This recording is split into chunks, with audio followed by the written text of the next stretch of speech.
जो समाज राजा बना सकता है उस समाज को लाचार बनाया गया, उस समाज को गरीब बनाया गया। जो व्यक्ति गरीब होता है वो व्यक्ति लाचार होता है, और जो लोग लाचार होते हैं वो 500,000 में अपना वोट बेच देते।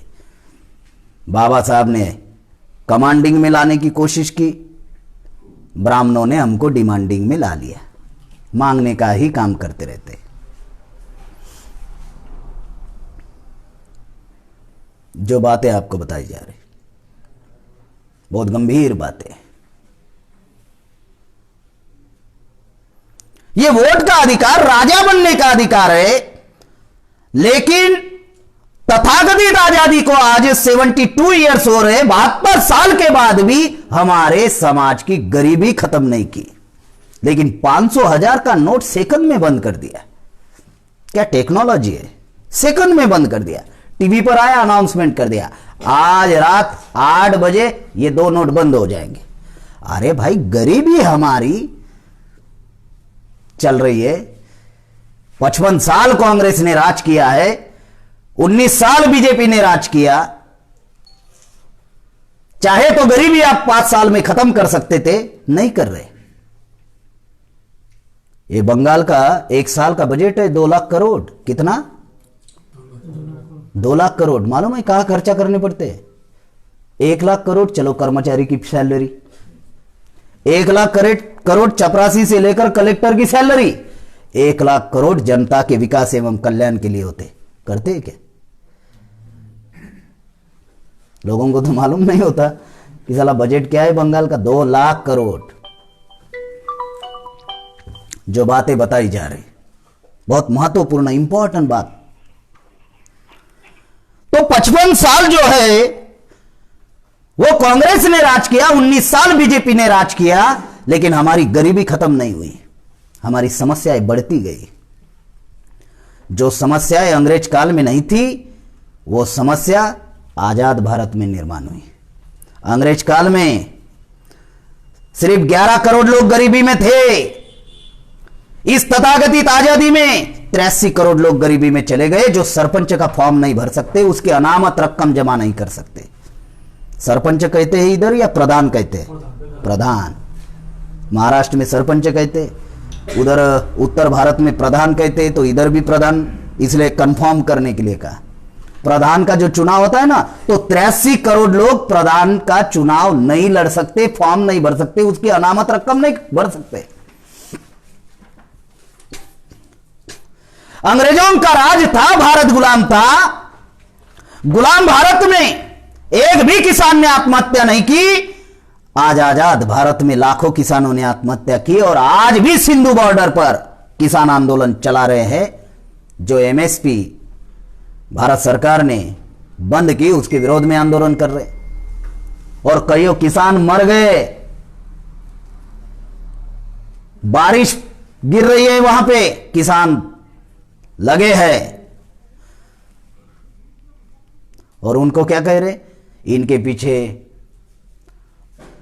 अलगाववादी का हाथ होगा, आतंकवादी का हाथ है। जो बातें आपको बताई जा रही, गुलाम भारत में एक भी महिला के ऊपर बलात्कार नहीं हुआ। आजाद भारत में हर 5 मिनट के अंदर एक महिला के ऊपर अत्याचार होता है। गुलाम भारत में अंग्रेजों का राज था, नक्सलवाद नाम की समस्या नहीं थी, आजाद भारत में पैदा हुई। गुलाम भारत में आतंकवाद नाम की समस्या नहीं थी, आजाद भारत में पैदा हुई। जो समस्याएं गुलाम भारत में नहीं थी वो समस्याएं आजाद भारत में निर्माण हुई। जो बातें आप लोगों को बताई जा रही, इतनी गंभीर बातें।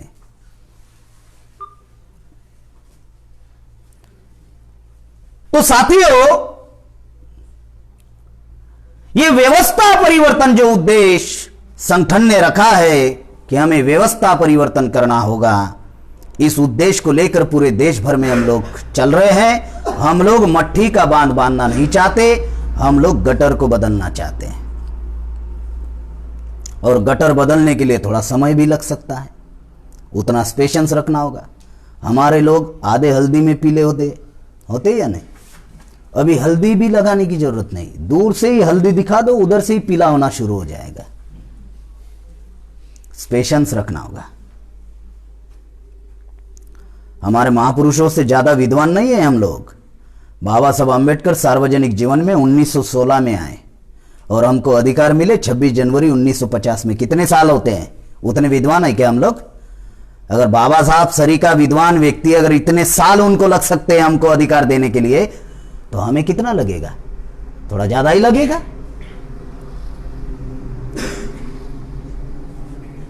गरम गरम चावल खाओगे, चावल ज्यादा खाते हैं बंगाल में, गरम गरम खाओगे तो तकलीफ हो सकती है, तो थोड़ा शांत होने देना पड़ेगा उसको। जो बातें बताई हमें पेशेंस रखना होगा, हमें पेशेंस रखना होगा, क्योंकि गटर को बदलना चाहते हैं और यह गटर साधारण नहीं है,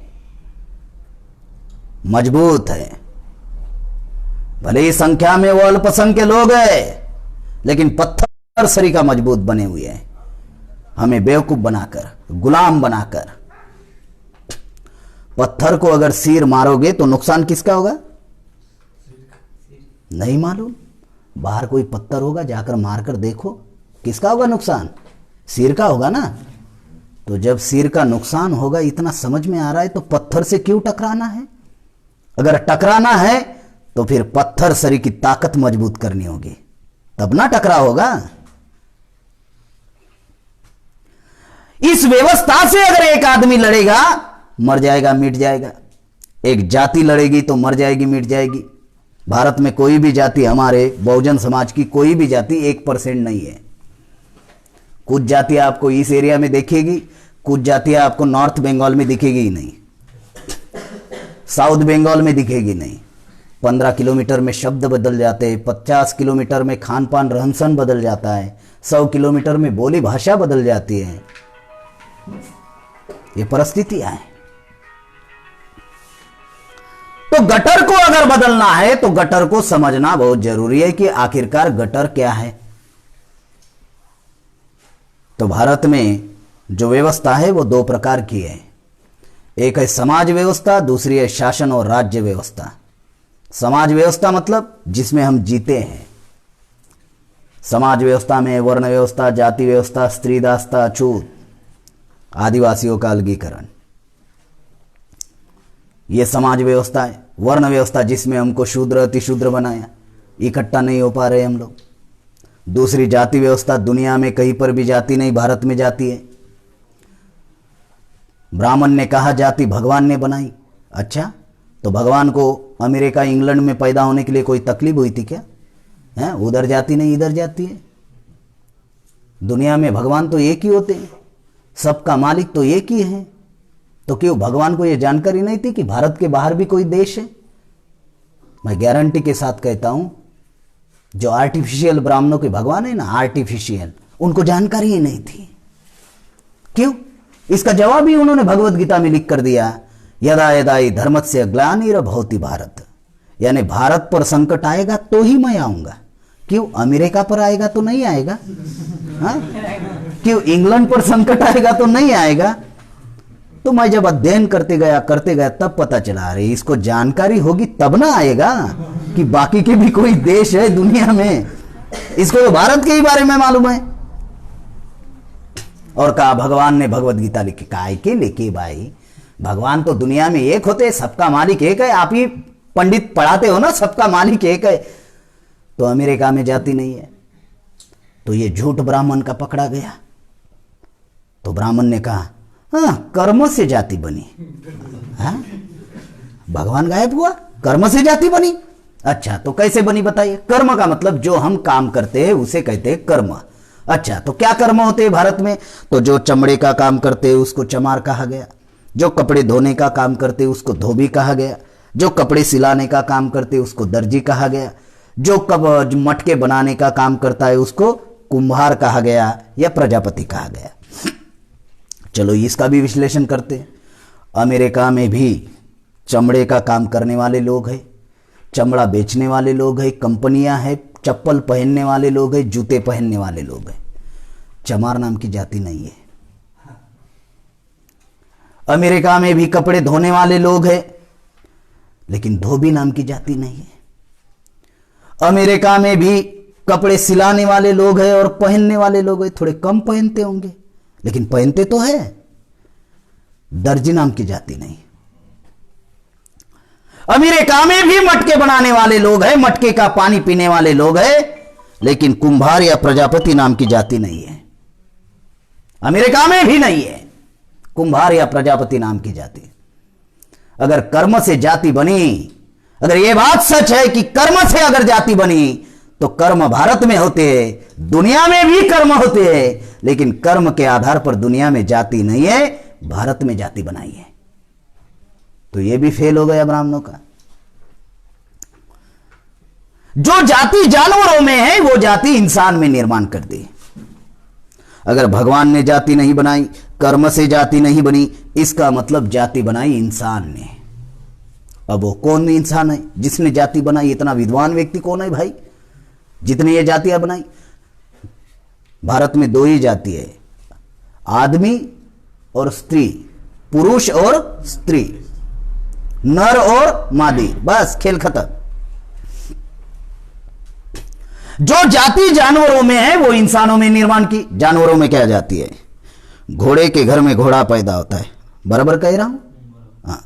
गधे के घर में गधा पैदा होता है, सुअर के घर में सुअर पैदा होता है, खच्चर के घर में खच्चर पैदा होता है। ये जानवरों में जाती है, बराबर है।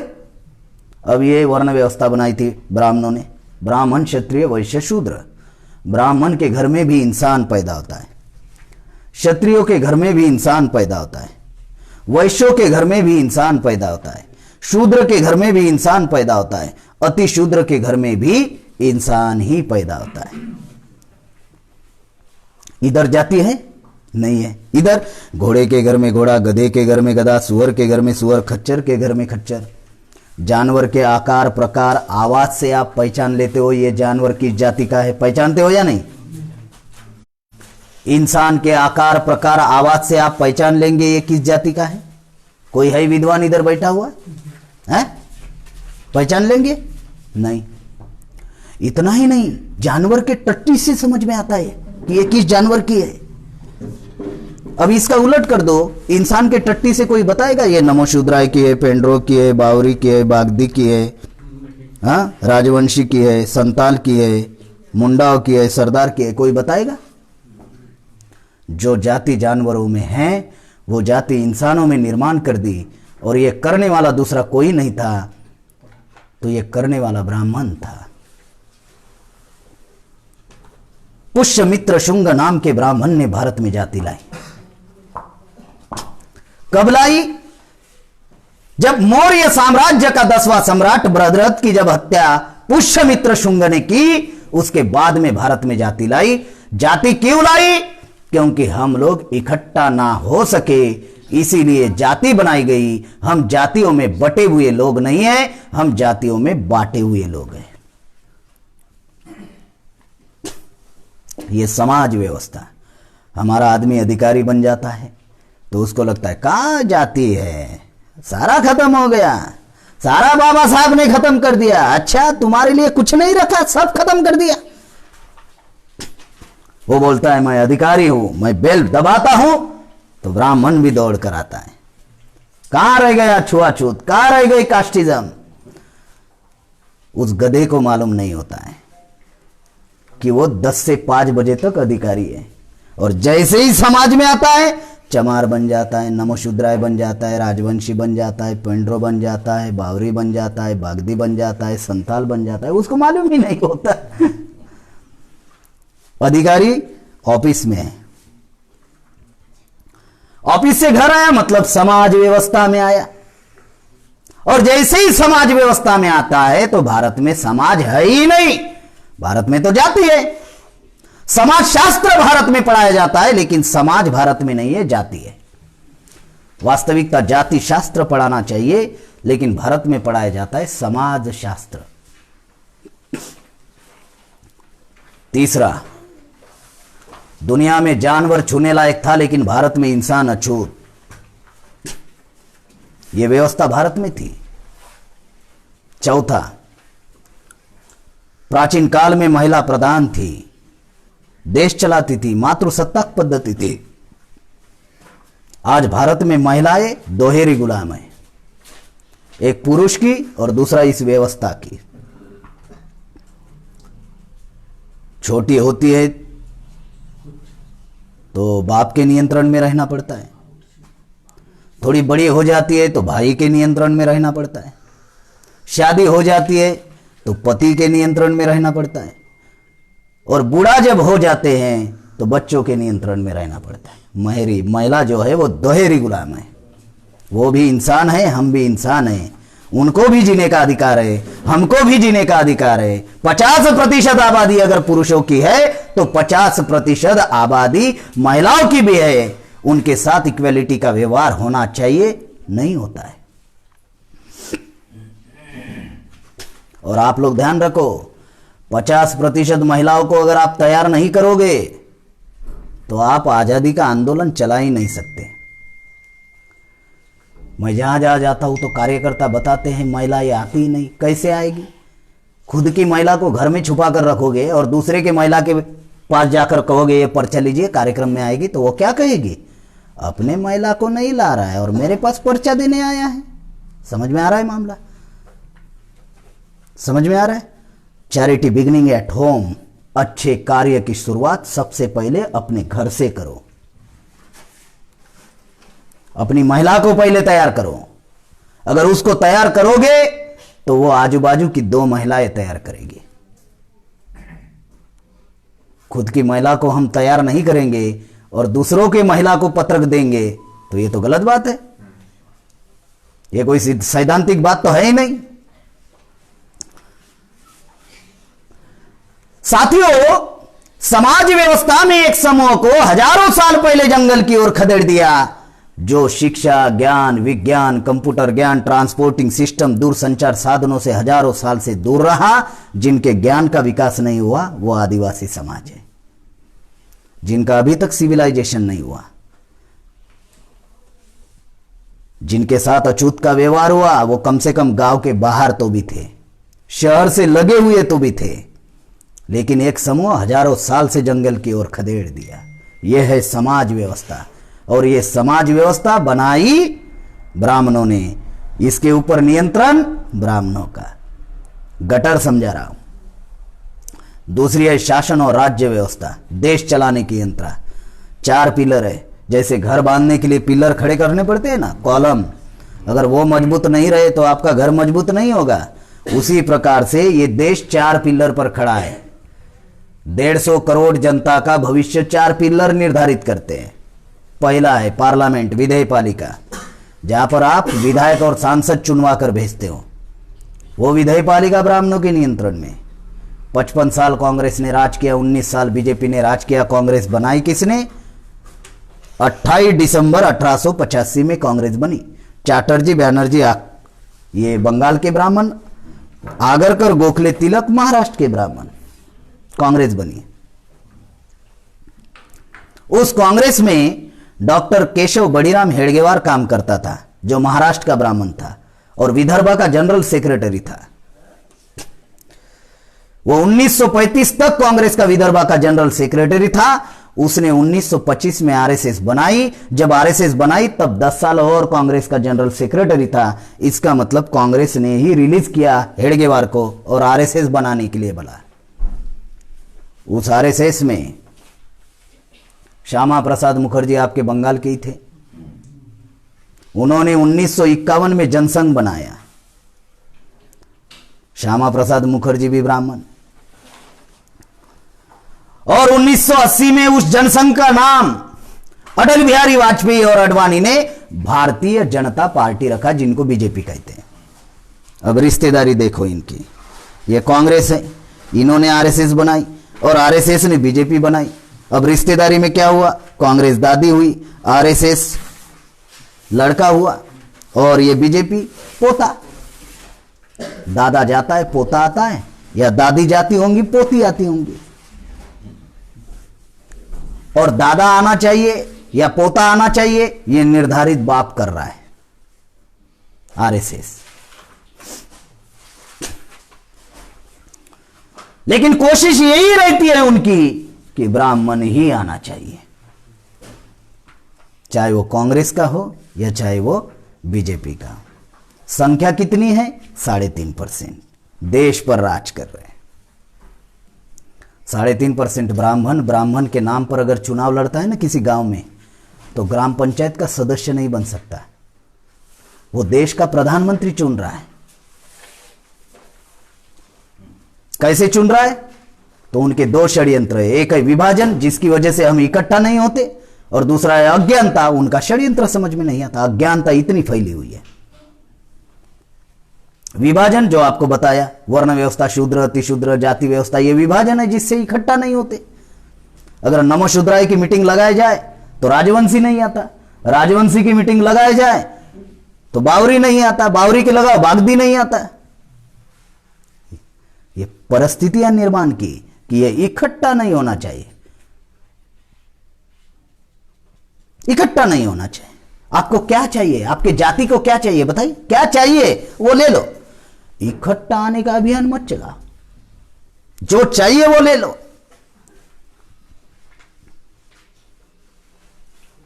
पार्लियामेंट उनके नियंत्रण में। आज सत्ता में बीजेपी है, ब्राह्मणों की पार्टी। अपोजिशन में कांग्रेस है, ब्राह्मणों की पार्टी। थर्ड अपोजिशन कम्युनिस्टों का, ब्राह्मणों की पार्टी। इस बंगाल में 22% शेड्यूल कास्ट है, 6% आदिवासी है। गवर्नमेंट के रिकॉर्ड के अनुसार 27% मुसलमान है और 40% ओबीसी है। ये टोटल होती है 95%। कितना होता है? 95%। ब्राह्मण कितने हैं बंगाल में? 1.8%। 25 साल बंगाल में कांग्रेस ने राज किया, ब्राह्मणों का दल। 34 साल सीपीआई ने राज किया, ब्राह्मणों का दल, ज्योति बसु। 10 साल टीएमसी ने राज किया, ब्राह्मणों का दल, ममता बनर्जी। कौन सा कल्याण किया? हम 95% लोग हैं, हमारी किसी समस्या का समाधान हुआ? सबसे ज्यादा गरीबी भारत में बंगाल में है। सबसे ज्यादा गरीबी, सबसे ज्यादा देह व्यापार बंगाल में होता है। भारत में जितने भी राज्य है उनसे ज्यादा। और भारत में बंगाल ही एकमात्र ऐसा राज्य है जहां पे आदमी आदमी को धोता है, धो रहा है, खींच रहा है। रेलवे स्टेशन के पास जो लगे रहते हैं ना, इंसान इंसान को खींचते हुए जा रहा है जैसे जानवर जाते हैं खेती में। यह बंगाल ही एकमात्र राज्य है। तो 25 साल कांग्रेस ने राज किया तो कौन से समाधान किया? 34 साल कम्युनिस्टों ने राज किया तो कौन सा समाधान किया? कम्युनिस्ट वाले सर्वहारा की बात करते हैं, चिल्लाते रहते हैं। क्या किया उन्होंने? अगर 10 साल अगर दीदी ने राज किया तो उन्होंने कौन सा परिवर्तन लाया? हम 95% लोग हैं, लेकिन 1.8% लोग राज कर रहे हैं। 1% लोग राज कर रहे हैं बंगाल में। जो बातें आपको बताई जा रही, इतनी गंभीर बातें हैं, इसको समझना बहुत जरूरी है। 294 विधानसभा की सीटें बंगाल में। सरकार बनाने के लिए 148 चाहिए। ब्राह्मण बना सकता है, ब्राह्मण के नाम पर चुनाव लड़ेगा तो 148 सीटें जीत पाएगा? नहीं जीत पाएगा। शेड्यूल कास्ट के 68 सीटा रिजर्व है, कोई खड़ा नहीं होगा, शेड्यूल कास्ट ही होगा। आदिवासी की 16 सीटें रिजर्व है, दूसरा कोई खड़ा नहीं होगा, आदिवासी होगा। टोटल होती है 84। गवर्नमेंट कह रहा है 27% मुसलमान है, मुझे जानकारी मिली 30-35% मुसलमान है। अगर मुसलमानों की अगर 50 सीटें मिलाया जाए तो ये टोटल होगी 134 सीटें। सरकार बनाने के लिए चाहिए कितने? 148। अगर SC ST और मुसलमानों का अगर गठबंधन हो जाए और जो 40% ओबीसी है सिर्फ 10-20% आ जाए तो यहां पर सरकार किसकी बनेगी? किसकी बनेगी? राज कौन कर रहा है? ब्राह्मण। हमारी समस्या का समाधान नहीं हो रहा है। क्यों नहीं हो रहा है? सरकार ब्राह्मणों की है। समस्या का समाधान करेंगे तो आप राजा बन जाओगे, आपका ज्ञान का विकास होगा, बुद्धि का विकास होगा। तो हरिचांद ठाकुर जी ने कहा, जिस समाज का होता है राजा वो समाज होता है ताजा। हाँ, गुरचंद ठाकुर जी ने, जिस समाज का होता है राजा वो समाज होता है ताजा। हमारा राजा ही नहीं होगा तो हम ताजे कैसे रहेंगे? तो कैसे रहेंगे? सुकड़े रहेंगे। सुकड़ा मालूम? टील टीले। है ही नहीं राजा तो टील टीले। हमारे लोग कैसे हैं? टील टीले। ब्राह्मण को देखा है? उनकी सरकार है तो कल्याण ब्राह्मण का होगा कि हमारा होगा? चला, उनके बच्चे विदेश में पढ़ने के लिए जाते हैं, उनके बिजनेस 1 लाख करोड़ 2 लाख करोड़ का बजट है, 1 लाख करोड़ कर्मचारियों का पेमेंट, 1 लाख करोड़ का बजट। हमारा कल्याण होता है या ब्राह्मण का कल्याण होता है? 1 लाख करोड़ में 5 साल में अगले चुनाव की तैयारी करके रख देते। हर जाति में दलाल पैदा किया है। बुद्धा के बाद भारत में क्रांति क्यों नहीं हो रही? बुद्धा के क्रांति के बाद अगर भारत में क्रांति नहीं हो रही है, उसका एक ही कारण है कि हर जाति में एक एक दलाल पैदा किया है और वो दलाल चुनाव के दौरान मैनेज करते रहता है। कितना चाहिए बोलो, कितना चाहिए? इस वजह से हमारी किसी भी समस्या का समाधान नहीं हो रहा है। इसलिए बाबा साहब आंबेडकर ने कहा कि जो पुनः व्यक्त हुआ गांधी जी के साथ में, इससे हमारे समाज में दलाल और भड़वे पैदा हुए, जिनको हम नेता मानते हैं।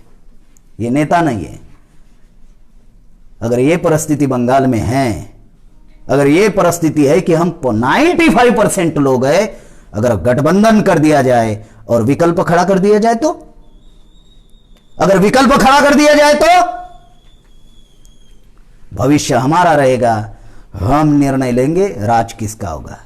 हम निर्णय लेंगे कि कौन सी समस्या का समाधान पहले करना है। जहां भी अवसर मिलेगा ना, 24 घंटे में कानून बनाएंगे और 72 घंटे में लागू करेंगे। जहां भी अवसर मिला ना, चाहे किसी राज्य में हो या देश में हो, अवसर मिला 24 घंटे में कानून, 72 घंटे में अमल। जो करेगा नहीं, 7 दिन की फांसी की सजा। आप लोगों ने एक टाइम की फांसी सुनी होगी, 7 दिन की। तो आप लोग सोच रहे होंगे साला 7 दिन फांसी की सजा का क्या मामला है।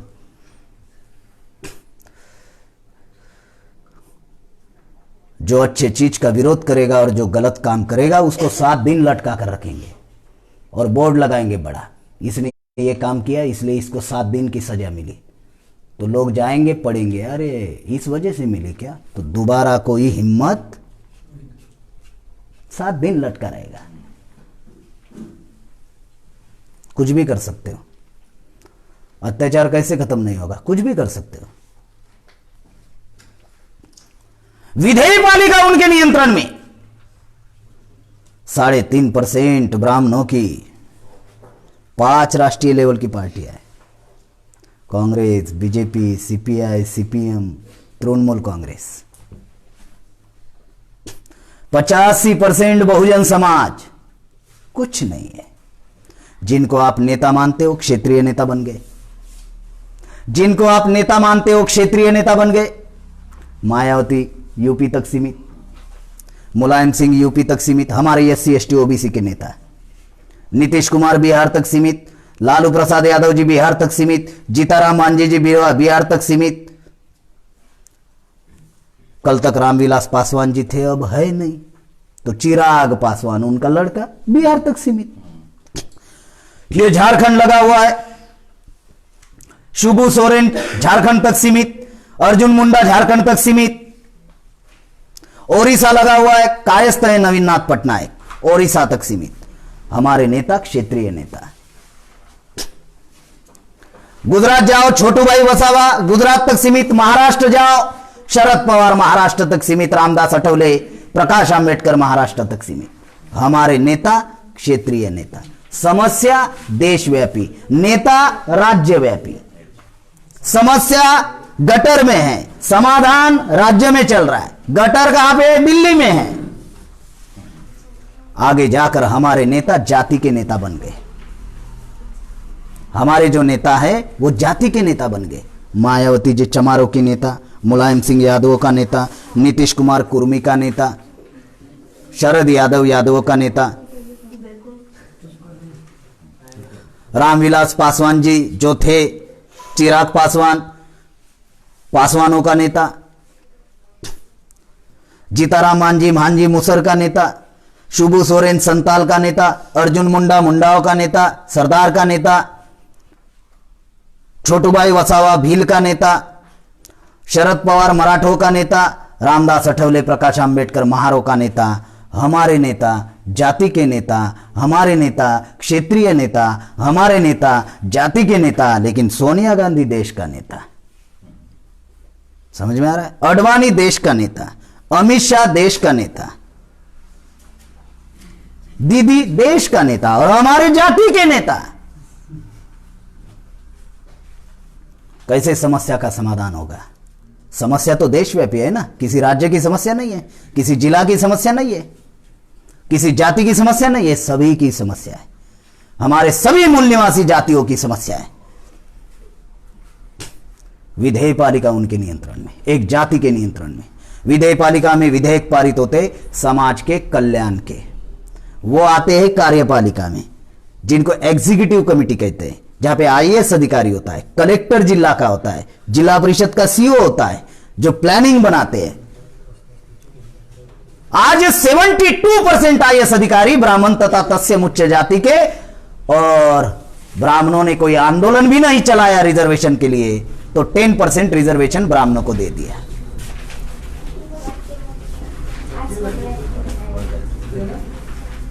धीरे धीरे जाइए।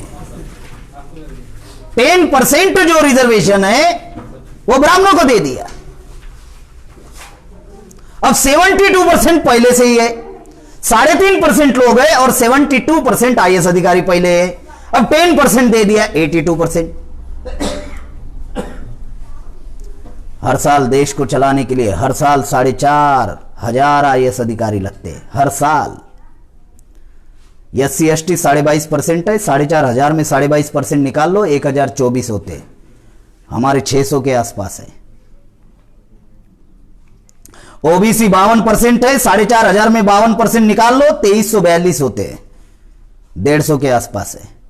2015 में 315 OBC के बच्चे आईएएस के लिए सिलेक्ट हुए, सब कुछ हुआ, ट्रेनिंग हुआ, सब कुछ हुआ, रिजेक्ट किए क्रीमिलियर लगाकर। क्रीमिलियर क्या है जानते हो? जिनके पास दांत है उनको चने नहीं दिया, और जिनके दांत नहीं है उनके सामने चने रख दिया, खाओ। यह है क्रीमिलियर। जो बच्चों को पढ़ा सकता है, आईएएस बना सकता है, सरकार ने कहा उसको रिजर्वेशन नहीं। जो गधे चरा रहा है, जो चारवाक बना हुआ है, जो खेती कर रहा है, जो पढ़ाई नहीं कर रहा है, सरकार ने कहा इसको रिजर्वेशन। अरे वो पढ़ ही नहीं रहा है भाई, अगर पढ़ रहा है तो जिला परिषद में पढ़ रहा है, उसका बाप उसको technical education, higher and professional education नहीं दे पा रहा है, सरकार ने कहा उसको रिजर्वेशन।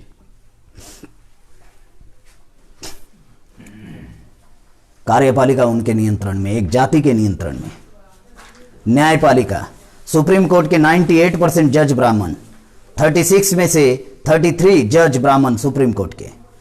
पूरे देश भर में हाई कोर्ट के 600 जजेस होते हैं, 582 ब्राह्मण, 18 जज SC OBC माइनॉरिटी का, और भारत के इतिहास में आदिवासी का अभी तक जज नहीं बना। चौथा है मीडिया। अब ये मीडिया तो मालूम है, इलेक्ट्रॉनिक मीडिया, सारे टीवी चैनल ब्राह्मणों के। महिलाओं को उठने नहीं देते, बच्चों को सोने नहीं देते टीवी वाले। दूसरा है प्रिंट मीडिया, सारे पेपर उनके। तीसरा है ट्रेडिशनल मीडिया, जिनको आप महाराज कहते हो, महाराज है नहीं, वो RSS, विश्व हिंदू परिषद, बजरंग दल के पूर्णकालीन प्रचारक है। चौथा है वोकल मीडिया, हमारी 4,500 बोली भाषा है, हमारी बोली भाषा को मान्यता नहीं है, लेकिन 3.5% ब्राह्मण ग्रंथ भाषा बोलता है, ग्रंथ भाषा लिखता है, उनके संस्कृत को मान्यता है। इसलिए गुरुचरण ठाकुर जी ने कहा, जिस समाज का होता है राजा, वो समाज होता है ताजा। हमारा कोई राजा नहीं है, राजा ब्राह्मणों का है, कल्याण ब्राह्मणों का हो रहा है। देश में भी हो रहा है, बंगाल में भी हो रहा है। अगर हमारा राजा बनेगा तो हमारा कल्याण होगा।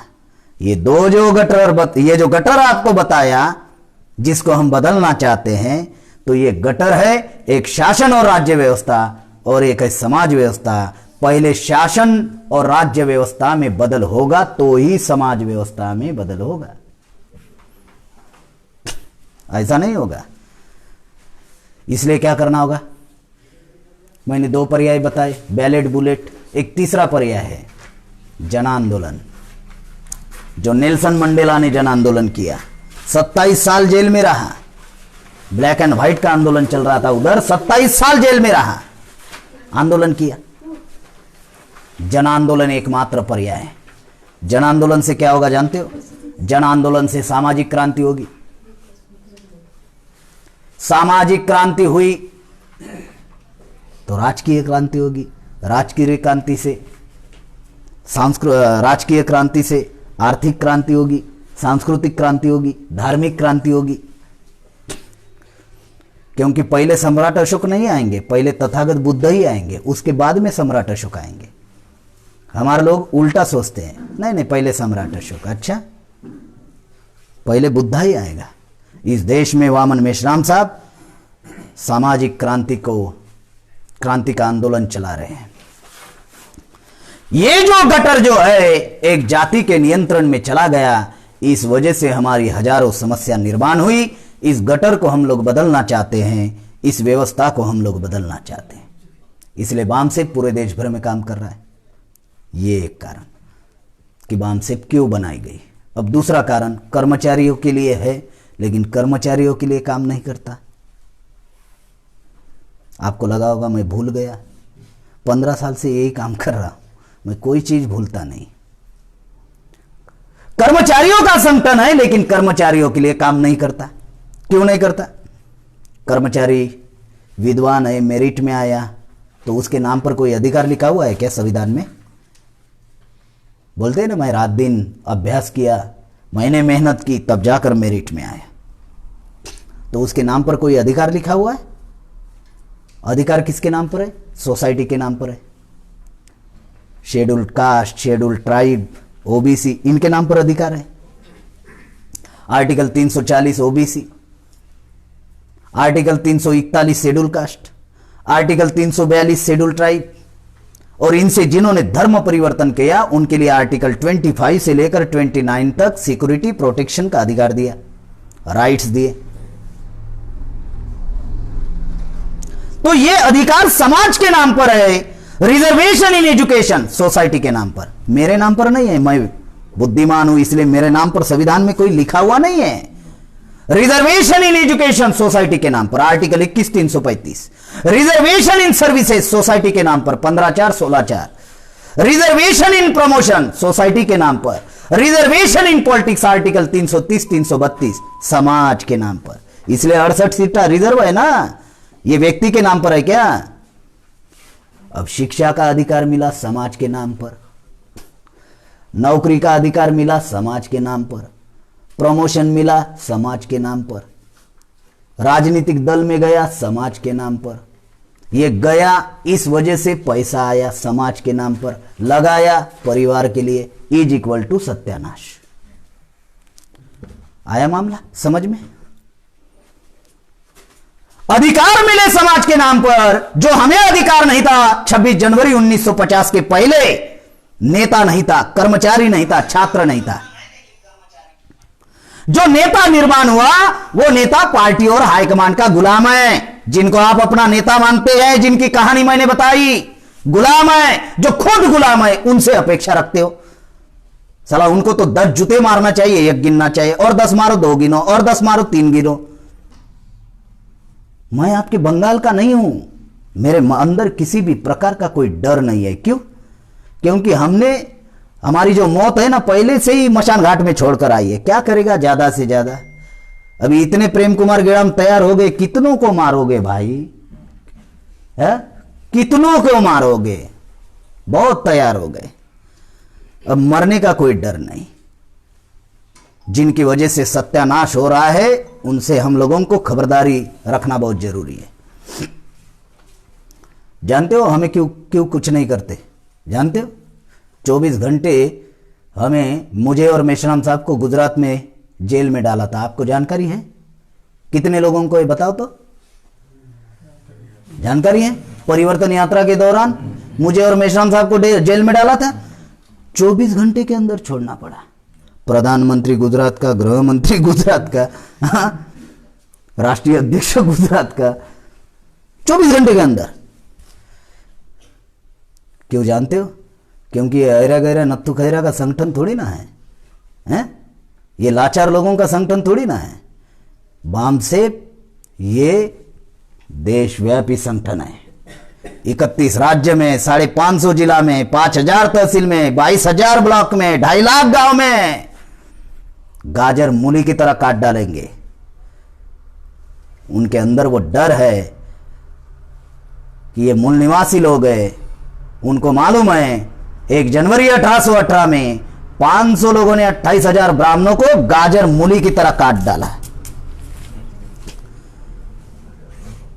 इसलिए वो डरते हैं। ये देशव्यापी संगठन है। कोने कोने में जाकर बोलता हूं, अभी तक 30-32 राज्य में कार्यक्रम हुए हैं, 300 के आसपास जिला में मेरे कार्यक्रम हुए हैं। जो हमारे कार्यकर्ता है वो मुझे जानते हैं। नेता जो निर्माण हुआ वो पार्टी हाईकमांड का गुलाम है। कर्मचारी निर्माण हुआ, उनकी स्टोरी बताई मैंने। परिवार में मदमस्त है, मिला समाज के नाम पर, लगाया पूरा परिवार के लिए। और जो छात्र है वो मिसगाइडेड मिसाइल है। और ये तीन ही वर्ग समाज का नेतृत्व कर सकता है।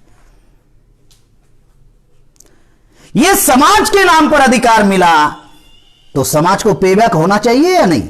अगर समाज के नाम पर मिला तो समाज को पेबैक होना चाहिए। और ये तीन ही वर्ग समाज का नेतृत्व कर सकता है, क्योंकि इटली के एंटोनी ग्राम्सी ने कहा, जिस समाज की समस्या होती है वो समाज गुलाम होता है। समस्या का सिद्धांत गुलामी से जुड़ा हुआ है। जिस समाज की समस्या होती है वो समाज गुलाम होता है। अगर गुलाम समाज को आजाद कराना है तो गुलाम समाज में पढ़े लिखे लोगों का निर्माण होना बहुत जरूरी है। पढ़ा लिखा वर्ग ही समाज को न्याय दे सकता है, समाज का नेतृत्व कर सकता है। अभी अनपढ़ लोगों को सेज आएगा समझ में, अनपढ़ लोगों को एलपीजी समझ में आने वाला है, अनपढ़ लोगों को ईवीएम समझ में आने वाली है, अनपढ़ लोगों को एनआरसी समझ में आएगा, सीएए समझ में आएगा, एनपीआर समझ में आएगा? नहीं आएगा। प्राइवेटाइजेशन आएगा समझ में? नहीं आएगा। भूमि अधिग्रहण आएगा? नहीं आएगा। रिजर्वेशन आता है उनको समझ में? यह सब आता है समझ में पढ़े लिखे लोगों को।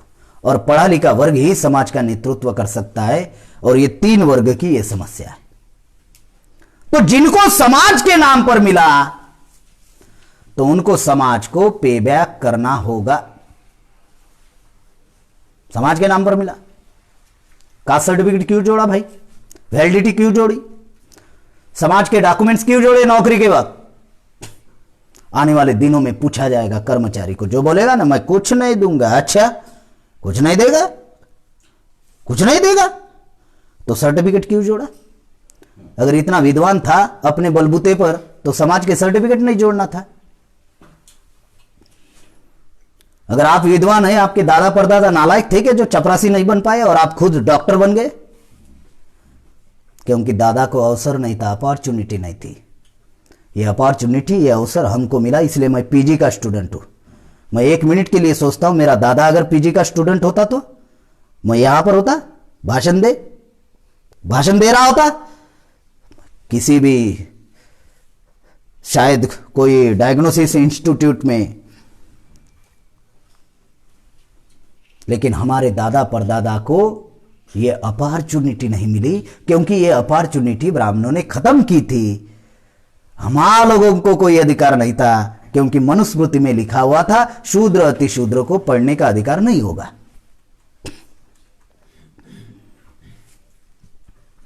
जो बातें आपको बताई जा रही, तो इसलिए यह समाज का ऋण है हमारे ऊपर, इसलिए समाज को पेबैक करना है। लोग बोलते हैं ना समाज ने हमको क्या दिया, ये बहुत सारी चीजें दी। जो अधिकार व्यक्ति के नाम पर लिखा हुआ नहीं है, समाज के नाम पर है। और हमारे लोगों ने पे बैक टू सोसाइटी नहीं किया। इस वजह से 18 मार्च 1956 में बाबा साहब अम्बेडकर ने कहा कि मुझे पढ़े लिखे लोगों ने धोखा दिया। ये पढ़े लिखे लोगों की व्याख्या बाबा साहब अम्बेडकर ने की कि ये गद्दार लोग हैं। काशीराम साहब ने कहा ये एंटी सोशल एलिमेंट है, असामाजिक तत्व, जैसे गुंडे मवाली होते हैं ना, ये वैसे लोग हैं। वामसेप जिन्होंने बनाई, खापर्डे साहब ने कहा ये तेल लगाए हुए पहलवान है। मालूम है तेल लगाए हुए पहलवान ये किसी के हाथ में नहीं आते, क्योंकि हाथ फिसलता है। पीबी सावंत सर है महाराष्ट्र के, जो सुप्रीम कोर्ट के जस्टिस थे, उन्होंने कहा पढ़ा लिखा वर्ग महापुरुषों के विचारों के विरोध में काम करने वाला वर्ग पढ़ा लिखा वर्ग।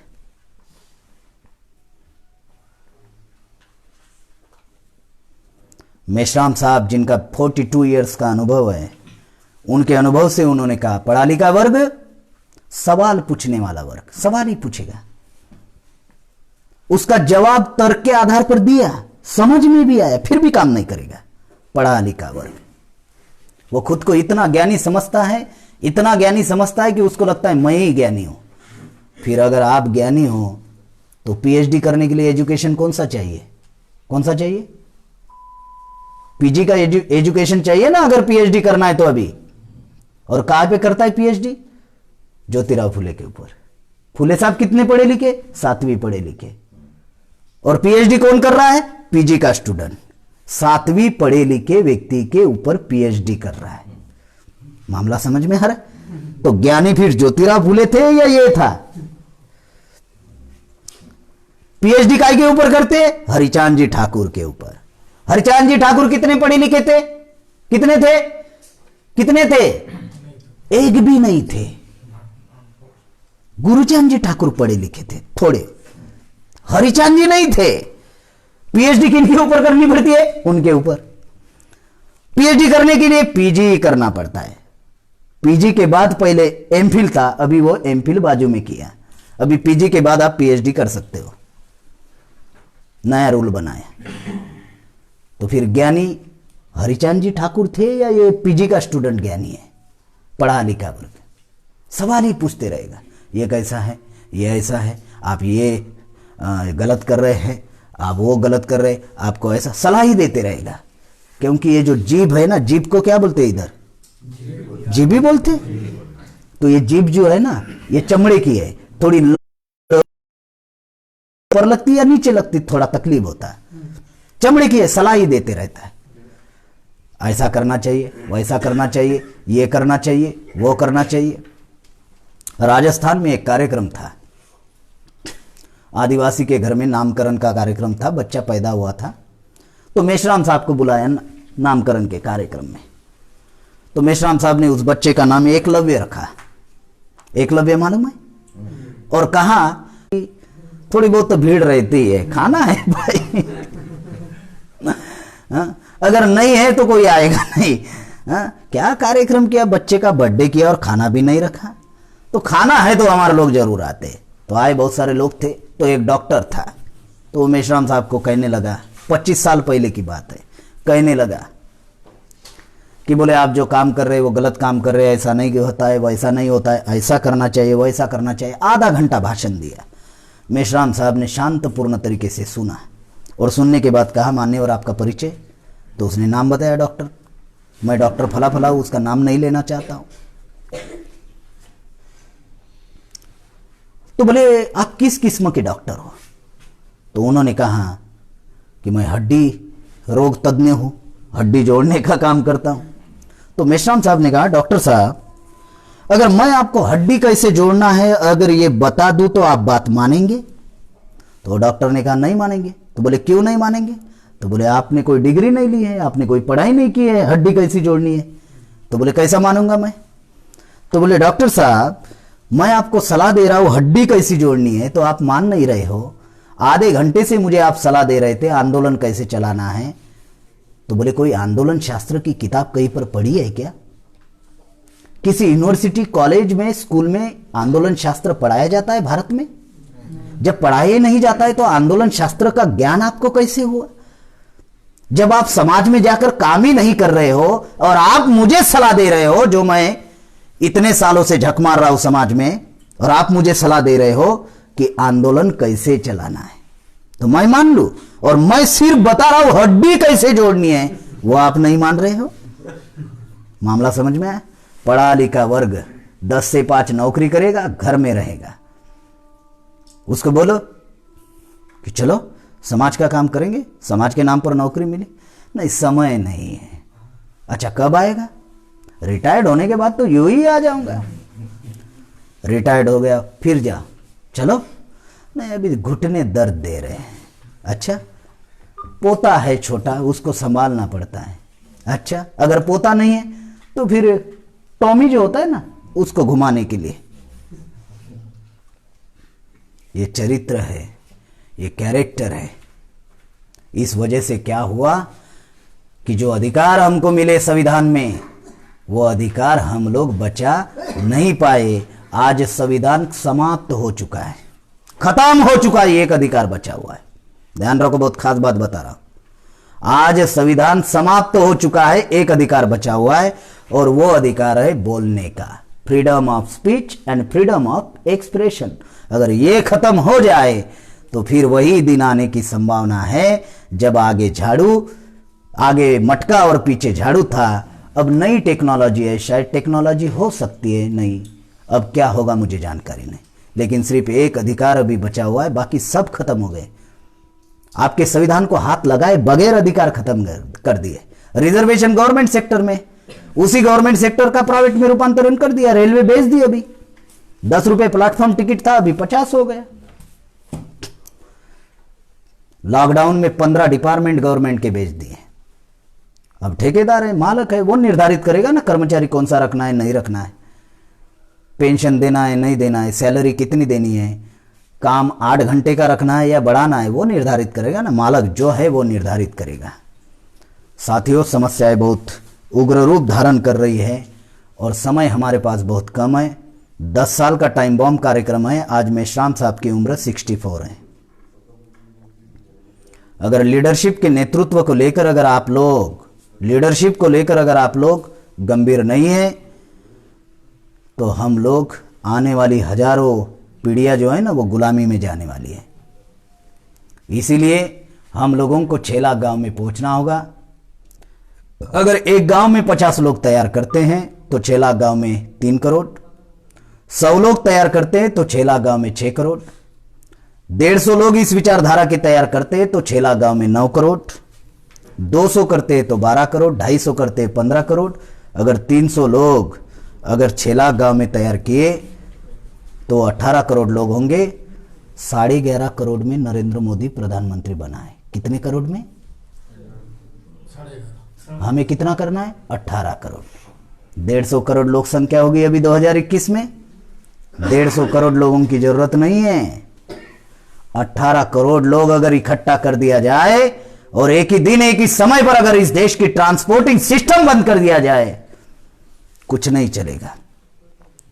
तो 6 लाख गांव, आप सोच रहे होंगे साला ये तो बड़ा मामला बता रहे, तो आपको 6 लाख गांव के बारे में सोचना नहीं है। 6 लाख गांव के बारे में संगठन सोचेगा। आपको सिर्फ आपके जिला के, आपके एरिया के बारे में सोचना है। मामला समझ में आ रहा है?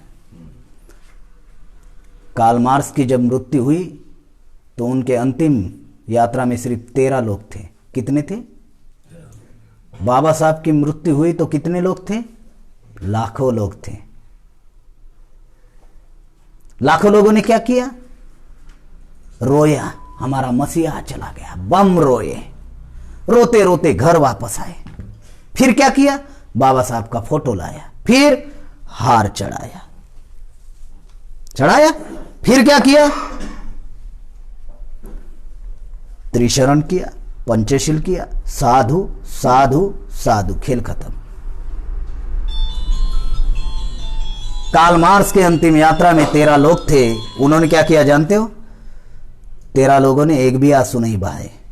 13 लोगों ने निर्णय लिया और अलग अलग देशों में फैल गए। आज आधी दुनिया में कार्ल मार्क्स का विचार है या नहीं?